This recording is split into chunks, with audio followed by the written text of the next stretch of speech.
사순절 33째 날입니다. 여러분 모두를 예수 그리스도의 이름으로 축복합니다.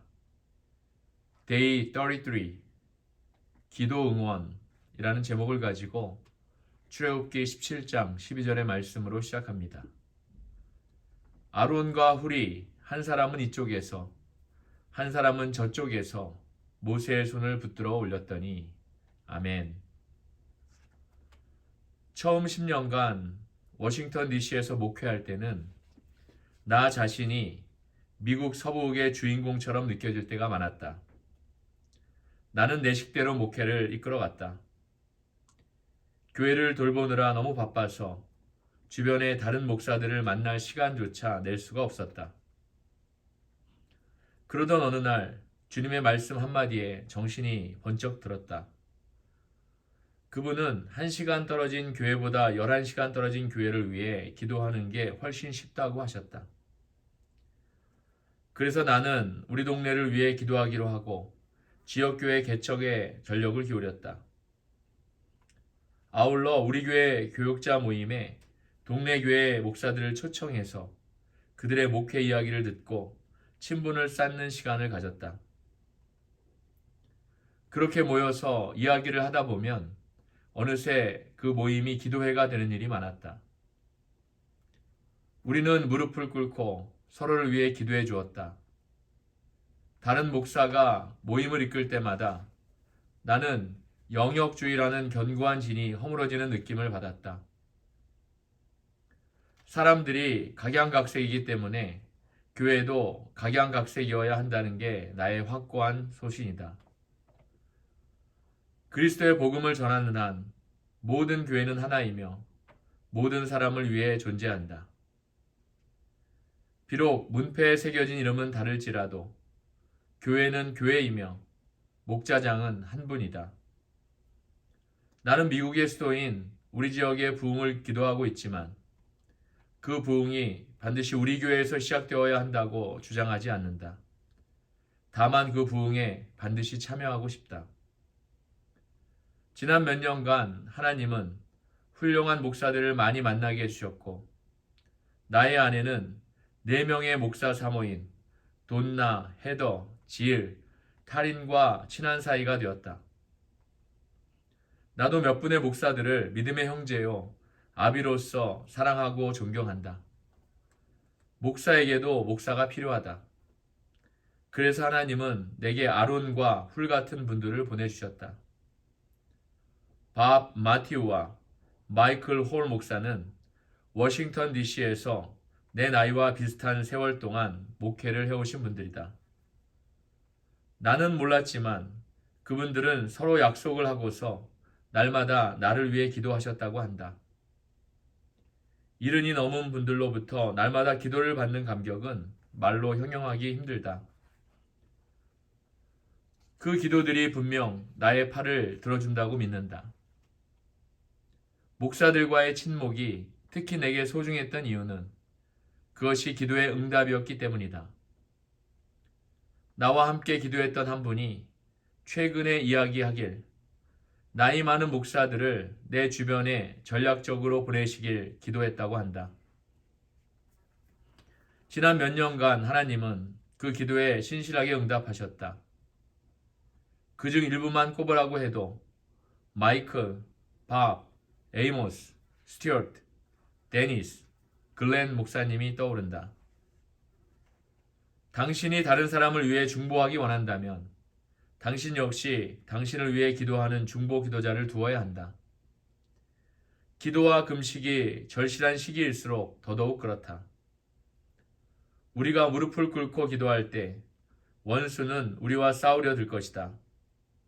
그렇다고 지레 겁먹을 필요는 없다. 그들이 아무리 우리를 해치려고 날뛰어도 우리에게 함부로 손댈 수 없다. 예수 그리스도의 보혈로 덮인 사람을 해칠 권한이 없기 때문이다. 하지만 그래도 우리에게는 기도의 보호가 필요하다. 중보기도는 영적 전쟁이다. 나약하고 겁 많은 사람은 할 수 없는 일이다. 열심히 기도하기란 결코 쉬운 일이 아니다. 기도를 하다 보면 마음이 무거워지기도 하고 성령께서 우리 안에 새로운 것을 탄생시킬 때의 산통이 극심해지기도 한다. 또한 원수들이 우리의 가족이나 사업이나 교회를 총공격한다고 느낄 때도 있다. 그때에도 우리는 물러서지 말고 끝까지 기도해야 한다. 영적 전쟁은 두렵고 외로운 싸움이지만 이상하게도 나는 영적 압박이나 저항에 부딪힐 때마다 오히려 새로운 힘이 솟구치곤 한다. 전쟁이 있다는 건 내가 옳은 일을 하고 있다는 증거이고 원수들이 화가 났다는 표시이며 영적 돌파구가 가까웠다는 의미다. 싸움이 점차 치열해질수록 하나님이 나를 위해 싸우실 때가 임박한 것이다. 출애굽기 17장에는 고대 이스라엘과 아말렉 간에 벌어진 전투가 자세히 기록되어 있다. 모세가 팔을 들면 이스라엘이 이겼고 모세가 피곤해서 팔을 내리면 이스라엘이 졌다. 그런 상황에서 아론과 훌은 모세 옆에 서서 해가 질 때까지 그의 양팔을 들어 올려주었다. 영적 전쟁도 같은 방법으로 싸워야 한다. 기도하는 무릎과 경배하는 손이 승리의 비결이다. 다른 방법으로는 원수들을 이겨낼 수 없다. 기도와 찬양 없이는 어떤 승리도 얻지 못한다. 그러나 가끔은 능력도, 힘도, 의지도, 자신을 위해 기도할 믿음도 약해질 때가 있다. 그때 우리에게는 기도의 동역자, 즉 우리 팔을 들어줄 중보 기도자들이 필요하다. 아론과 훌이 모세의 팔을 들어주었던 것처럼 우리에게도 기도 응원이 필요하다. 우리 가족을 위해 각계각지에서 기도해주는 많은 분이 있지만 그 가운데서도 특히 더 구체적이고 열성적이고 일관적으로 기도해주는 소수의 중보 기도자들이 있다.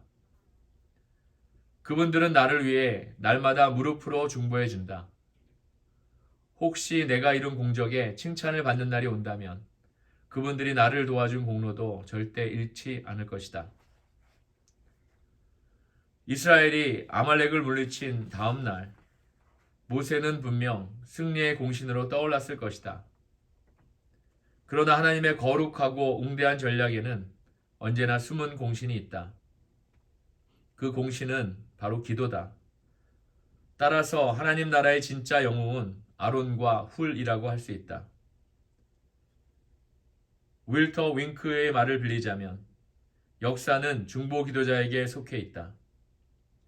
찰스 피니는 그 시대 가장 유명한 전도자였고 두 번째 대부흥기의 공신이었지만 그 안에도 숨은 공신이 있었다.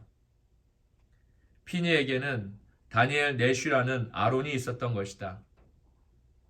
48의 나이에 성직을 떠난 내쉬 신부는 오로지 중보기도에만 헌신할 것을 결심하고 피니가 한 도시를 방문하기 몇 주 전에 방 하나를 빌려서 2-3명의 중보기도자와 함께 피니를 위해 기도하기 시작했다. 마침내 피니가 와서 집회를 인도했을 때는 이미 모든 힘든 작업은 끝이 난 상태였다. 영적 세계의 승리는 이미 확보되어 있었기에 부흥이 불릴 듯 일어나는 건 시간 문제였다. 피니가 한참 그곳에서 모임을 인도하고 있을 때 하숙집을 운영한다는 한 여인이 그를 찾아와서 하소연을 늘어놓았다. 피니 목사님, 혹시 내시 신부님이라는 분을 아시나요? 그분과 2명의 남자분이 3일 전부터 우리 하숙집에 머물고 있는데 음식은 입에도 대지를 않아요. 그런데 그 방에서 신음이 들려서 몰래 문틈으로 엿보았더니 모두가 얼굴을 바닥에 대고 있지 뭐예요. 3일 동안을 그러고 있더니 이제는 아예 바닥에 온몸을 대고 엎드려서 탄식하고 있답니다. 처음에는 그들에게 뭔가 끔찍한 일이 일어난 줄 알았어요. 하지만 들어가서 물어보기도 그렇고 도무지 무엇을 어떻게 해야 할지 모르겠네요. 저와 함께 가서 그분들을 만나보시지 않겠어요? 피니는 그 말에 고개를 가로저었다. 아니요, 그럴 필요 없습니다. 그분들은 기도를 드리며 영의 진통을 느끼고 있는 겁니다. 내쉬 신부는 피니의 집회에 거의 참석하지 않았다. 그저 기도의 방에 머물면서 성령의 능력이 회중에게 임하여 그들의 마음을 녹여달라고 간절히 간구했다. 1831년 숨을 거두기 전에 다니엘 내시 신부는 자신의 일기장에 다음과 같은 글을 남겼다.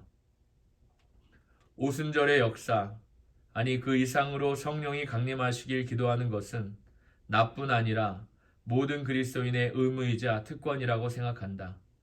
누구든 믿고 기도하면 받은 줄로 믿으라고 했던 예수님 말씀이 이제야 조금 이해될 것 같다.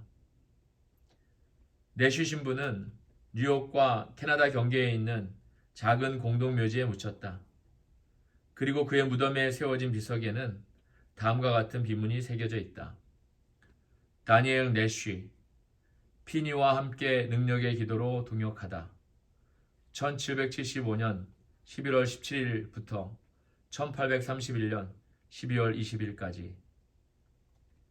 기도는 역사를 쓰는 펜이다.